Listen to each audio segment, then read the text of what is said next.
we're looking at Genesis 1, verse 9, and here the earth is covered in water. God's going to command dry ground to appear, but that means dry ground is not on, it has not been formed yet. And so why is the earth covered in water? You remember chapter 1, verse 2, we covered the verse and talked about the gap theory.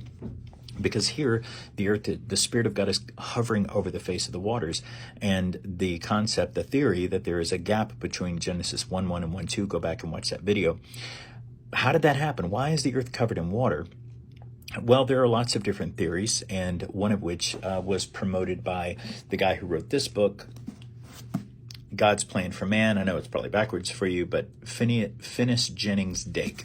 He wrote the Dake's Annotated Bible. I've got a copy back here. It was my grandfather's. That was passed down to my dad, passed down to me. So tons of information. Dake was a dispensationalist. So he believed that God had created dispensations of innocence, dispensation of law, dispensation of grace, etc. So he believes in the gap theory. He believes there is enough evidence in the Bible to present a gap between Genesis 1:1 and 1:2, because when we get to the Garden of Eden, when Adam and Eve are there, the serpent is there. Satan is tempting them to do evil.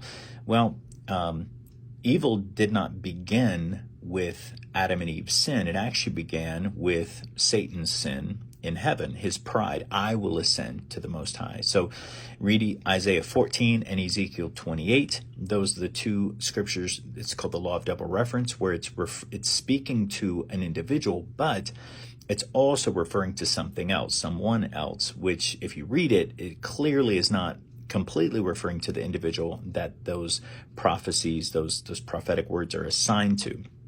It's clearly talking about Lucifer. And so the earth is covered in water. Well, science tells us that a giant meteor hit the planet, hit the ocean, and boiled the water, and water cascaded all over the planet, and it distributed dinosaur bones, killed everything on the planet, and the dinosaurs that were existing at that time were killed, distributed their bones all over the planet in places where sometimes dinosaurs could not have lived. The climate would not have worked for a dinosaur. So really interesting stuff. I encourage you to Google it's called the anti-chaotic age, the pre-Adamite world, the dateless past, the dispensation of angels, just depending on what your terminology is, but earth before Adam and Eve. It is really interesting stuff because at this point in creation, the earth is covered in water. Why? Well, because the earth is flooded. Also, Dake called it Lucifer's flood. Really interesting stuff. We'll have to dig more into it as we go along.